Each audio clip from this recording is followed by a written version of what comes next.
तो अब तक अमेरिका ईरान के सामने शर्त रख रहा था, लेकिन अब देखिए ईरान ने इस 12वें दिन अपनी शर्त रख दी है, क्योंकि जिस तरह से युद्ध फैलता चला जा रहा है और उसका असर पूरी दुनिया पर दिखाई दे रहा है। अब ट्रंप चाहते हैं कि युद्ध समाप्त हो जाए, बातचीत का रास्ता निकले, लेकिन ईरान ने कह दिया है वो जब चाहेगा तभी बातचीत करेगा। और उसने जो शर्तें रखी है वो क्या शर्त है आपको बताते हैं, जो ईरान की तरफ से सामने आई है या ईरान चाहता है कि इस पर अमेरिका रिस्पॉन्स दे। देखिए 3 शर्त है।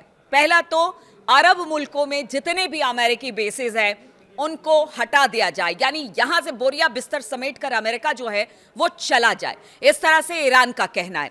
दूसरी शर्त है कि जो अब तक बर्बादी ईरान में हुई है उसकी भरपाई या भुगतान अमेरिका करे, तब जाकर वो सोचेंगे, यानी कि ईरान सोचेगा कि इस युद्ध को खत्म करना है। तीसरी सबसे बड़ी बात है कि युद्ध किस तरह से बंद होगा, किन शर्तों के साथ बंद होगा, ये ईरान तय करेगा। देखिए शर्तें अब दोनों तरफ से रखी जा रही है। पहले तो अमेरिका ने बहुत सारी शर्तें रखी थी, रिजीम चेंज की बात हो रही थी, परमाणु कार्यक्रम बंद करने की बात ईरान की हो रही थी, इसके अलावा जो लॉन्ग रेंज की मिसाइलें हैं उसको बंद करने की बात हो रही थी। लेकिन अब ईरान की शर्तें अमेरिका के लिए मुसीबत बन गई है, क्योंकि ईरान ने जिस तरह से हॉर्मूज में अमेरिका को फंसा दिया है, अमेरिका की किरकिरी खुद उनके देश में और बाकी दुनिया में भी हो रही है कि आखिर ट्रंप और नेतन्याहू ने ये किया क्या है।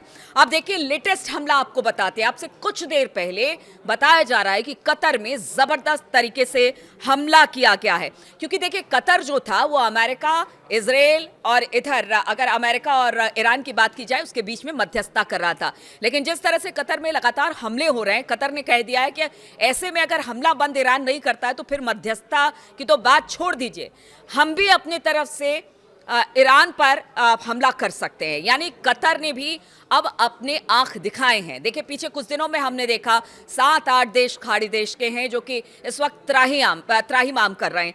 अब अगर पूरे मिडिल ईस्ट की बात की जाए तो यहाँ पर पूरी अर्थव्यवस्था जो है वो एक तरह से कह लीजिए पर्यटन पर है या फिर बाहर से आए लोगों पर है। यहाँ पर जिस तरह से विकास हुआ उसको लेकर जो अरब देश थे जो कि अपने आप को लिबरल मानते हैं, उनके लिए इस वक्त बड़ी मुसीबत की घड़ी है। उस पर से स्ट्रेट ऑफ हॉर्मूज में जो तेल था या फिर जो गैस थे उनकी आवाजाही को रोक दिया गया है, बारूदी सुरंग बिछा दी गई है। एक तरह से कह लीजिए कि पूरा स्ट्रेट ही डेथ स्ट्रेट बन गया है।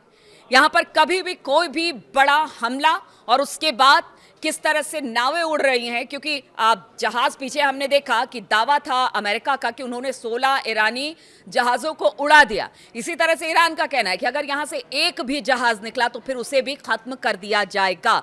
तो ईरान अब पूरी तरह से उसने एक स्ट्रेटेजी बनाई थी, और ये स्ट्रेटेजी अब जो जानकार हैं या वॉर एक्सपर्ट है वो बता रहे हैं कि देखिए इसको एट्रिशन नीति कहा जा रहा है। एट्रिशन नीति होता क्या है, यानी धीरे धीरे थकाने की नीति।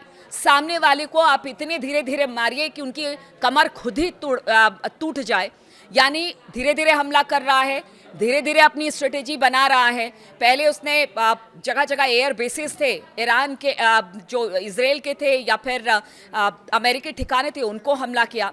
बाद में उसके बाद कहा जा रहा है कि चोक कर दिया गया है स्ट्रेट ऑफ हॉर्मूज को, उसको चोक कर दिया है। वहाँ से किसी तरह से तेल और गैस की आमद, वहाँ से जहाज़ नहीं निकल पा रहे हैं, और उसका कहना है ये तब तक बंद रहेगा जब तक अमेरिका और इजराइल पीछे नहीं हटते हैं, तब तक इसे बंद किया जाएगा। अब ये देखिए जो थकाने की नीति है उसमें नुकसान दोनों तरफ का होता है, क्योंकि ईरान के लिए कहा जा रहा है कि वो 6 महीने के लिए अभी फिलहाल तो पूरी तरह से युद्ध में बने रहने की बात कह रहा है। मिसाइलें अभी भी ईरान में बनाई जा रही है।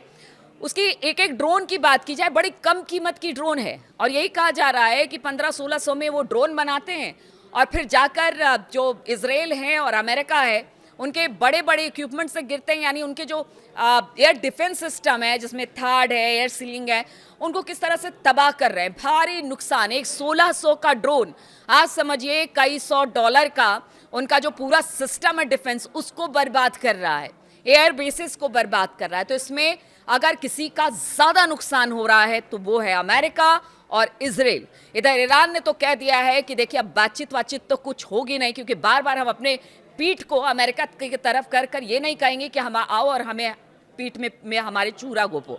इसीलिए वो युद्ध के लिए पूरी तरह से तैयार है, अपनी शर्तें उन्होंने रख दी है। इस शर्तों को लेकर अमेरिका तो नहीं मानेगा। ट्रंप जिस तरह के व्यक्ति हैं और उनकी जो शख्सियत है वो तो कभी नहीं मानेंगे, लेकिन फिलहाल ये युद्ध आगे बढ़ेगा, इसकी पूरी उम्मीद की जा रही है, क्योंकि यहाँ से कोई भी पीछे हटने को तैयार नहीं है। सभी ने अपनी अपनी शर्तें रख दी है। फिर ऐसे में युद्ध का होगा क्या? हर रोज जब वीडियो बनाती हूं तो यही सवाल के साथ छोड़ के जाती हूं कि इस युद्ध का होगा क्या? आखिर कौन पीछे हटेगा? क्या ये युद्ध जल्दी खत्म होगा या फिर जिस तरह की आशंका है पूरी दुनिया में इस युद्ध को लेकर मंदी छाएगी? क्या कोई बीच का रास्ता निकलेगा? क्या दोनों या तीनों देश बैठकर कोई बीच का रास्ता निकालेंगे या फिर कहीं ना कहीं इससे पूरी दुनिया में एक तरह से कह लीजिए विनाश और मंदी का दौर शुरू होगा?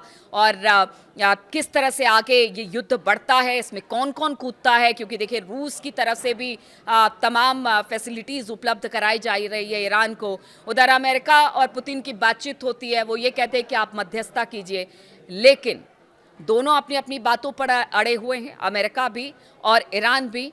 अब ये देखना होगा कि आगे और किस तरह के हमले होते हैं, किस तरह के वार होते हैं। हम तो बस यही देखने के लिए बैठे हैं कि किसने किस पर कितनी मिसाइलें दागी या किसकी कौन सी जगह बर्बाद हुई। ये अपडेट लगातार हम आपको देते हैं, लेकिन हम तो यही चाहते हैं कि देखिए युद्ध समाप्त हो।